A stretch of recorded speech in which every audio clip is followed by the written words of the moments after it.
Welcome to Aryam English classes Surajpur. Aryam English classes Surajpur इस channel पर आप सभी का स्वागत है। मैं हूं रमेश कुमार मौर्य। आज की वीडियो में हम आपको ये बताएंगे कि आज टीचर्स डे है, शिक्षक दिवस। तो सबसे पहले सभी को हम आपको बधाई देंगे और मैं इस वीडियो में ये बताऊंगा कि मैं आज एक गवर्नमेंट टीचर बन चुका हूं। टीजीटी में आयोग से क्वालिफाई होकर कल्पना इंटर कॉलेज, जो आप कॉलेज का नाम देख रहे हैं इस पे स्क्रीन पर, इस विद्यालय में मेरी पोस्टिंग हो चुकी है। और मैं कैसे यहाँ तक पहुँचा और कैसे कितना संघर्ष करना पड़ा उसके बारे में जानेंगे। और आप लोग जो भावी शिक्षक हैं, यानी कि शिक्षक होना चाहते हैं, कैसे आप यहाँ तक पहुँच सकते हैं, मेरे कुछ अनुभव और टिप्स मेरी इच्छा थी कि आप लोगों के साथ साझा करूँ और बताऊँ कि मैंने यह सफलता कैसे प्राप्त की। तो चलिए शुरू से लास्ट तक बने रहे मेरे साथ और मेरी सफलता की कहानी मेरी ज़ुबानी आप खुद सुनेंगे। और आप भी तैयारी कर सकते हैं, मुझसे भी टिप्स ले सकते हैं। अगर आपको मेरे साथ जुड़कर तैयारी करना है इस चैनल से तो भी आप जुड़ सकते हैं। कितने लोग जानना चाहते हैं, कंटेंट को समझना चाहते हैं, वीडियो चाहते हैं टीजीटी के लिए या पीजीटी के लिए, किसी भी इंग्लिश की प्रिपरेशन के लिए जिस तरह की वीडियो चाहते हैं वो बता सकते हैं। तो सर्वप्रथम मैं अपनी सफलता के लिए अपने माता पिता, अपने गुरुओं को, अपने भाइयों को, जो भी लोग मेरा सपोर्ट किए हैं, पूरा समाज, मेरे गांव के लोग, मेरा जो सिर्फ शुभचिंतक रहे हैं, सभी लोग समय समय पर मोटिवेट करते रहे हैं पढ़ने के लिए, तो मैं सफल हो पाया हूँ उन सभी के आशीर्वाद से, शुभकामनाओं से। तो उनका मैं तहे दिल से धन्यवाद करता हूँ, क्योंकि मेरी सफलता के पीछे मेरे माता पिता, मेरे भाई और मेरे ग्रामवासी खास करके, क्योंकि मैं अपने गांव वाले को विद्यार्थियों को पढ़ाता था। बहुत से ज़्यादा विद्यार्थी थे मेरे गांव में, मैं कोचिंग चला रहा था। तो सभी की शुभकामनाएं मेरे साथ थी। सब लोग चाहते थे कि आप इतना मेहनत करके पढ़ा रहे हैं, एक दिन आप सरकारी टीचर हो जाए। तो क्योंकि इसके पहले मैं प्राइवेट स्कूल में पढ़ाता था, इंटर कॉलेज से डिग्री कॉलेज, पीजी कॉलेज तक मैं पढ़ा रहा था, साइड में बिजनेस के पर्पज़ पर, यानी अपने एजुकेशन के नॉलेज को बढ़ाने के लिए और बच्चों का भी भला करने के लिए। पहले गांव वालों को, गांव के सभी बच्चों को ही कोचिंग पढ़ाना शुरू किया। फिर उसके बाद उसी में मैं अपनी भी पढ़ाई करता था। तो इस तरह से सभी की शुभकामनाएं मेरे साथ थी, सभी का आशीर्वाद था, जिससे मेरा सिलेक्शन हो पाया। हाँ, इस सफलता के पीछे मुझे काफ़ी संघर्ष करना पड़ा, क्योंकि मैं फॉर्म डालता था, असफल भी हो जाता था। उसका कारण यह है कि मैं अपने लिए ज़्यादा समय नहीं देता था, मैं विद्यार्थियों के लिए ज़्यादा समय देता था। हमेशा मैं पढ़ाने के लिए जो है परेशान रहता था। टीचर बनना मेरा शौक़ था, मेरा हॉबी थी। तो इसलिए मैं पढ़ाने का काम करने ही लगा कि चलो सरकारी चाहे जब हो, प्राइवेट में ही पढ़ाऊँगा, क्योंकि बच्चों को पढ़ाने में ही मेरी खुशी होती थी। तो इसलिए थोड़ा समय लगा, लेकिन बाद में जब कोरोना आ गया तो कोरोना में मेरी कोचिंग बंद हो गई, मेरा कॉलेज बंद हो गया, प्राइवेट जो भी मेरी अर्निंग थी सब बंद हो गई। उस समय मेरे दिमाग में आया कि मेरे साथी लोग जो मेरे साथ पढ़ते थे, पढ़ के सरकारी हो गए हैं, आज हर महीने उनके खाते में सैलरी आ रही है, उनका लाइफ कंफर्टेबली बीत रहा है। तो इस तरह से मेरी कोचिंग भी अब डैमेज हो गई है। तो उस समय बच्चों की भलाई के लिए मैं एक यूट्यूब चैनल बनाया कि बच्चों को फ्री ऑफ कास्ट ही कुछ ना कुछ हेल्प किया जाए, क्योंकि पढ़ाना अपना हॉबी है तो बच्चों की हेल्प करना भी मैं अपना जिम्मेदारी समझता हूँ। तो मैं उस समय चैनल बनाया, बच्चों डिमांड भी करने लगे, सर यूट्यूब से ही कुछ वीडियो डाल दिया करिए, आजकल ऑनलाइन पढ़ाने के लिए सरकार भी सपोर्ट कर रही है। तो मैं उस समय चैनल बनाया, तब से आज तक मेरे पास बहुत सारे विद्यार्थी जुड़ गए हैं। हाई स्कूल के, इंटर को हों, बीए को हों, लगभग सभी प्रकार के क्लासेस के बच्चे जुड़े हैं। आगे कंपटीशन के लिए भी मैं काफ़ी वीडियोज़ इस पर बना दिया हूँ। टीजीटी पीजीटी के लिए भी पूरा ग्रामर, एंटोनिम्स, सिनोनिम्स, पूरा वर्ड पावर में काफ़ी कुछ तैयार किया हूँ। बाकी और वीडियोज़ भी अपलोड करूँगा। तो मैं सफल हुआ, तो इसके पीछे देखिए मैं बता रहा हूँ कि मैं असफल भी हुआ फिर, लेकिन मैं हार नहीं माना, क्योंकि संघर्ष करना इंसान का काम है। संघर्षों से जो परिचित नहीं हुआ, आज तक इतिहास गवाह है कि वो कभी चर्चित नहीं हुआ। इसलिए संघर्ष से कभी निराश ना हो, असफलता हो, चाहे आप TGT, PGT, TET, super TET, किसी भी एग्ज़ाम की तैयारी करें, असफल होते हैं तो उसको आप स्वीकार करिए, कारण जानिए क्यों मैं असफल हुआ। असफलता यह सिद्ध करती है कि सफलता का पूरा प्रयास नहीं किया गया। आप पूरा प्रयास करिए, मन से पढ़िए, दोबारा पढ़िए, जो कमी है आप उसको दूर कर लीजिए, तो आप सफलता को प्राप्त कर लेंगे। तो ये बात आप हमेशा समझिए, फर्स्ट डिजर्व देन डिजायर, पहले डिजर्व होइए मीन्स योग्य होइए, फिर डिजायर करिए। जिस दिन आपके अंदर एक लेक्चरर बनने की क्वालिटी आ गई, टीजीटी एग्जाम पास करने की क्वालिटी आ गई, उतना नॉलेज हो गया, उस दिन आप पास हो जाएंगे। जिस दिन टेट पास करने भर का आपका नॉलेज हो गया, सुपर टेट पास करने का नॉलेज हो गया, तो आप उस दिन टीचर हो जाएंगे। तो इसलिए आप कभी नॉलेज के लिए परेशान रहिए, सफलता के लिए नहीं, मत परेशान रहिए। का खुद ही को कर बुलंद इतना, खुदा भी आकर पूछे बता बंदे तेरी रजा क्या है। इस दोहे का क्या मतलब, खुद ही में होता है सोल, आत्मा, कर बुलंद इतना कि खुदा भी पूछे कि बता बंदे तेरी रजा क्या है। रजा मीन्स डिजायर, डिजायर मीन्स ऐसी desire what do you want, ठीक है। बता बंदे तेरी रजा क्या है, मतलब व्हाट डू यू डिजायर, ठीक है, व्हाट डू यू वांट, तुम्हारी इच्छा क्या है। मतलब इतना मेहनत कर डाले कि ईश्वर भी पूछे कि तुम्हारी क्या इच्छा है, तुम किस तरह सफल होना चाहते हैं। आप इतना मेहनत कर ले कि अधिकारी खुद पूछे, आपको सिलेक्शन देने के लिए तैयार हो जाए। आप कई नौकरियां निकाल देंगे कि कौन सी नौकरी आप करोगे, आपके ऊपर डिपेंड करेगा। तो इस तरह से आप मेहनत करिए और एक दिन ज़रूर सफल होंगे। मेरी शुभकामनाएं आप लोगों के साथ हैं। और बात करें टीजीटी की तैयारी कैसे करें, तो टीजीटी की तैयारी मैंने कैसे किया कि उसमें जब मैं तैयारी किया मैं असफल हुआ, तो मैं सोचा कि क्यों मैं असफल हूँ। तो जैसे कि आप लोगों को पहले ही बता चुका कि मैं खुद अपनी कमजोरी जान रहा हूँ कि मैं दिन भर स्कूल में पीजी कॉलेज तक पढ़ा रहा हूँ, इंटर कॉलेज से पीजी कॉलेज तक, ठीक। क्योंकि जहाँ मैं पढ़ा था उसमें इंटर कॉलेज भी था, पीजी कॉलेज भी था। उसके बाद मैं कोचिंग भी पढ़ा रहा था सुबह शाम, तो समय कम मिलता था। तो दिन भर पढ़ाने के नाते मानसिक रूप से थकान आ जाती थी, तो स्टडी करने का समय कम पाता था। तो अपने लिए समय बाद में निकाला, तो जब मैं निकाला मैं पढ़ा तो हो गया। और मैं ओबीसी हूँ, तो मैं जनरल कैटेगरी में फ़ाइट किया, क्योंकि मैं कम नंबर पाया। तो सोचा कि अब की बार मैं कैटेगरी का लाभ मान के चलूँगा कि नहीं लूँगा। तो मेरा ये भी संदेश है सभी ओबीसी के लिए, एससी के लिए और जनरल के लिए भी, कि जनरल वाले क्या करते हैं कि अगर ये सोच रहे हैं कि मैं ईडब्ल्यूएस लगा दूंगा, रिजर्वेशन से मेरा सिलेक्शन हो जाएगा।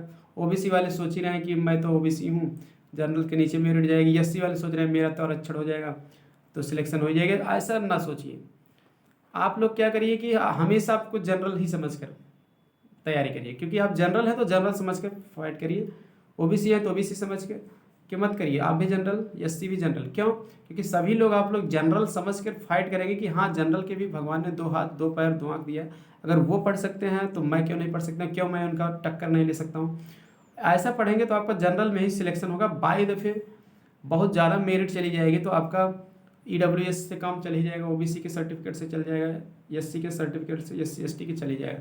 वो वैकल्पिक व्यवस्था है। अगर ज़्यादा मेरिट चली गई तो आपका उस कैटेगरी के लाभ से हो जाए, यह समझ के पढ़ेंगे तो कभी असफल नहीं होंगे। क्योंकि इसके पहले मैं तो जान ही रहा था ओबीसी की मेरिट इतना जाती है, तो मैं उससे ज़्यादा ही पार पाता था। लेकिन हर समय कंपटीशन टफ होता है, कहीं पेपर टफ हो गया या कहीं मेरिट ज़्यादा चली गई तो उस पर सिलेक्शन रुक जाता था। इसलिए मैं आपकी बार प्रण कर लिया था, डिसाइड कर लिया था कि अब कि मैं जनरल ही अपने आप को मान कर पढ़ूंगा। सर्टिफिकेट में लगाया था जनरल में ही मेरा सिलेक्शन होता, कि बाई चांस कितना भी मेरिट जाए एक सीट मेरी पक्की रहेगी।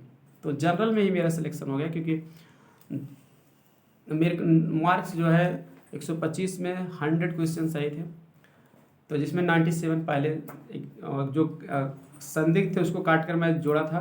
3 क्वेश्चन बाद में मेरे बढ़ गए, ठीक है। जिसको मैं नहीं जोड़ा था तनिक भी 2 आंसर का संभावना था, मैं सही भी किया था लेकिन नहीं जोड़ा था कि इसमें संदिग्ध हो सकता है, तो वो मेरे 100 क्वेश्चन सही हो गए 125 में, तो मैं जनरल में सिलेक्शन पा गया।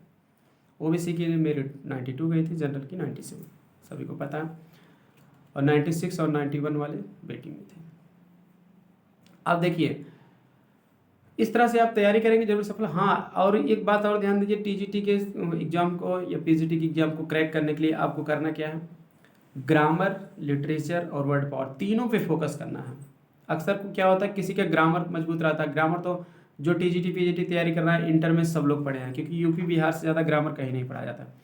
तो ग्रामर में भी कुछ क्वेश्चन आपके गलत हो जाते हैं। कंपटीशन लेवल का ग्रामर, एसएससी लेवल का ग्रामर आजकल पूछा जा रहा है, तो एसएससी लेवल का ग्रामर आप पढ़िए। वर्ड पावर भी एसएससी लेवल का पूरा तैयार करिए और स्टैंडर्ड लेवल के, तो वहाँ से आपको सिलेक्शन मिलेगा। और लिटरेचर में तो आप बिल्कुल, लिटरेचर बहुत डीप है। लिटरेचर में भी आप ये ध्यान दीजिए क्या पढ़ें क्या ना पढ़ें, क्या पढ़ने से ज़्यादा इम्पोर्टेंट है क्या हम ना पढ़ें, उसको भी जानना जरूरी है।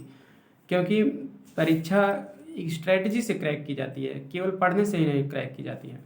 स्ट्रेटजी बनाना पड़ता है, अकॉर्डिंग टू एग्ज़ाम हमको क्वेश्चन देखना पड़ता है। जो जिस तरह के क्वेश्चन आए हैं उस हिसाब के क्वेश्चन को ध्यान में रख के आपको पढ़ना पड़ेगा, और ये सोचना कि अगर इससे टफ क्वेश्चन बनेगा तो क्या बनेगा। इस तरह से आप तैयारी करेंगे तो ज़रूर आप सफल हो जाएंगे। तीनों पोर्शन मजबूत रहेगा, ग्रामर, लिटरेचर और वर्ड पावर, तब आपको सफलता श्योर मिलेगी। नहीं तो एक पोर्शन कमज़ोर रहेगा तो जिसका मजबूत रहेगा वो पोर्शन पकड़ लेगा। हाँ, अगर पढ़ते समय एक दो क्वेश्चन कन्फ्यूजिंग आपके हो जाए कि नहीं समझ में आ रहा है, उसको लेकर टेंशन मत लीजिए कि नहीं कन्फर्म है, कहीं कुछ आंसर दिया है कहीं कुछ, तो उससे आपका सिलेक्शन नहीं रुकेगा। क्योंकि कन्फ्यूजिंग है तो विवादित क्वेश्चन कुछ आ भी जाते हैं, और जो नहीं आ रहा है एक दो क्वेश्चन तो उसको लेके पड़े रहने से आपका और भी क्वेश्चन तैयार करने का जो है एनर्जी खत्म होगा, फ्रस्ट्रेट होंगे। फ्रस्ट्रेट नहीं होना है, क्योंकि एक दो क्वेश्चन ना आने से आपका सिलेक्शन नहीं रुकेगा। बाकी और क्वेश्चन उसके चक्कर में ना गलत हो, इस बात को ध्यान देना है। और परीक्षा को हल करते समय आपको स्ट्रेटजी बना के हल करना है। माइनस मार्किंग नहीं है, ये आपके लिए प्लस पॉइंट है। आपको करना क्या है, पहले एक राउंड में आप सारे क्वेश्चंस को जो है हल कर डालिए जो आपको आ रहे हैं। क्योंकि हमारे भी दोस्त हैं और भी वो पढ़ रहे थे, बहुत मेहनत किए थे, बेचारे नहीं हो पाए तो उनकी स्ट्रेटजी नहीं फॉलो कर पाए, वो बैलेंस ऑफ माइंड अपना खो दिए। परीक्षक कह रहे हैं कि हल कर दिए पेपर में, मेरे पास समय कम पड़ गया, आते हुए भी गलती हो गई। तो वहाँ आप धैर्य बना के रखेंगे, एक राउंड में सभी क्वेश्चन जो आ रहे हैं उसको आप करेंगे, दूसरे राउंड में जो थोड़ा सा संदिग्ध है उसको कर लेंगे, तीसरे में जो नहीं आ रहा आप उसको टिक कर देंगे। वहाँ भी आप ये देखेंगे कौन सा ऑप्शन ABCD में से कम क्वेश्चन, नंबर ऑफ क्वेश्चन लगभग 25% सभी सही रहते हैं, किसी में 2-4 छक ज़्यादा या कम इतना हो सकते हैं, उसको करेंगे। हाँ, पहले राउंड में आप पूरा सही सही करेंगे, और उसमें ये भी देखते जाएंगे कि मान लीजिए 4 में से अगर एग्जैक्ट नहीं आ रहा तो ये सोच लीजिए कौन सा क्वेश्चन इसमें नहीं हो सकता, तो एक काटेंगे, 3 बचेगा, 2 काटेंगे तो 2 बचेगा। अगर 3 समझ में आ गया नहीं हो सकता तो अगला तो हो ही सकता, तो इस तरह से 100% पॉसिबिलिटी हो जाती है। एलिमिनेशन मेथड जिसको कहते हैं, इससे हम हल करिए। अगर आपको एक ही कन्फर्म है कि ये नहीं हो सकता तो उसको काट दीजिए, दो काट दीजिए। जितना कन्फर्म है, नहीं कन्फर्म है तो कोई मत काटिए, कोई मत कि हाँ ये नहीं हो सकता। तो होता क्या है इससे कि जब दोबारा आप पहले राउंड में सही सही कर लेंगे, जो बचेगा तो उसमें आप तुक्का मार के मतलब देखेंगे कि कौन सा ऑप्शन कम किया हो तो वही एक उठा के आप तुक्का मारेंगे। लेकिन तुक्का मारते समय भी आप ये ध्यान देना तो हम किसको काटे हैं। हाँ, जैसे मान लीजिए ए ही आप सब मारना चाहते हैं, एक ऑप्शन कम, तो इतना देख लीजिए ए में कौन सा हम कट किए हैं, कट मतलब ये नहीं हो सकता। अगर वो उसमें आ रहा तो उसको छोड़कर ही जो बचा है उसमें से कोई करिए। इस तरह से मैंने पेपर को हल किया था, और मेरे जो है काफ़ी क्वेश्चंस जो है उसमें बढ़ भी गए थे। तो कम से कम 2-4 क्वेश्चन तो श्योर है आपके बस बढ़ जाएंगे, और एक ही क्वेश्चन से सिलेक्शन रुक जाता है, तो वो तो नहीं रुकेगा। इस तरह से स्ट्रेटजी आप हल करने की भी आपको जो है फॉलो करना है। ग्रामर, लिटरेचर, वर्ड पावर तीनों पे आपको ध्यान देना है। हाँ, वर्ड पावर की वीडियोज़ में जो रंजीत सिंह की आती है TGT PGT की, उसमें से ए से लेकर जेड तक जितना दिया है सिनोनिम्स और एंटोनिम्स मैं उसको बना चुका हूँ। उसमें 2 सिनोनिम्स, 1 एंटोनिम्स दिया, तो हाँ मैं 2 के अलावा 3, 4, 5, 6 जितने इंपॉर्टेंट है उससे रिलेटेड मैं उसको ऐड कर दिया हूँ। और एंटोनिम्स में भी 1 के अलावा 2, 3 जितना इंपॉर्टेंट है उतना मैं कर दिया हूँ, तो आप उसको ज़रूर तैयार कर लीजिएगा। और मेरे चैनल पे मिल जाएगी आपको TGT PGT SSC नाम से प्लेलिस्ट है, वर्ड पावर एंटोनिम्स सिनोनिम्स, वहाँ से आपको मिल जाएगी। बाकी आप कमेंट करके बिल्कुल बता सकते हैं किस टॉपिक में आपको समस्या है, आप मुझसे डिस्कस कर सकते हैं, और उसके ऊपर मैं वीडियो भी बना दूंगा, क्योंकि अभी तक मैं नहीं बनाया था। अब मतलब टीचर्स डे को आज मेरे माइंड में मैं सोच रहा था कि उसी दिन मैं अपना परिचय बताऊंगा कि हाँ मुझे सफलता मिली है, कैसे मिली है। और मैं इस कॉलेज में पढ़ाता हूँ, कॉलेज का नाम आप स्क्रीन पर देख रहे हैं, इसमें मेरा सिलेक्शन हुआ है, मेरी सैलरी भी आने लगी है। तो ओवरऑल मैं पूरी तरह से सक्सेस हो गया हूँ, अब मुझे कोई दिक्कत नहीं है और मैं आराम से नौकरी कर रहा हूँ। तो आशा करता हूँ कि आप लोग भी इस तरह से मेहनत करिए और हैंडसम सैलरी आप यहाँ से अर्न कर सकते हैं, अपने लाइफ को इंजॉय से जी सकते हैं।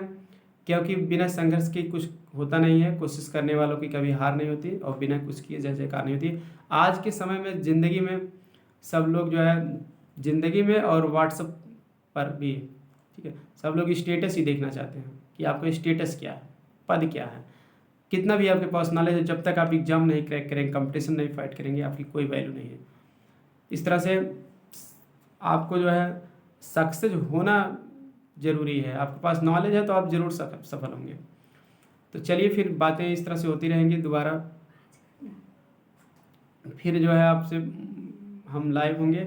हाँ, आप पढ़ाई के लिए कम से कम 5 से 6 घंटे डेली पढ़िए। अगर 5 से 6 घंटे भी आप ईमानदारी से पढ़ रहे हैं तो आपका सिलेक्शन हो ही जाएगा। अब ये मायने नहीं रखता कि आप प्राइवेट पढ़ा रहे हैं तो आप 5 से 6 घंटे तब भी निकाल लीजिए। ये मेरा रूल था कि 5 से 6 घंटे कम से कम निकालेंगे पढ़ाई करने के लिए, तो कंपटीशन के लिए तो वो पर्याप्त होगा। बाकी आप जितना भी ज़्यादा दे दीजिए उतना ही बेटर है। हाँ, पढ़ते पढ़ते आपको मानसिक रूप से थकान महसूस हो रही है तो आप रिलैक्स कर लीजिए, मेडिटेशन कर लीजिए, आपका माइंड फिर रिलैक्स हो जाएगा, तब पढ़िए। ज़बरदस्ती मत पढ़िए, जब तक पढ़ने का मन है पढ़िए, फिर नहीं तो आप नींद ले लीजिए प्रॉपर और पढ़िए। फिर कोई भी क्वेश्चंस हो इससे रिलेटेड आप मेरे चैनल पे कमेंट करके पूछ सकते हैं, व्हाट्सअप कर सकते हैं। मिलते हैं नेक्स्ट वीडियो में। Thanks for watching video. Video पसंद आए तो लाइक, सब्सक्राइब, शेयर करें।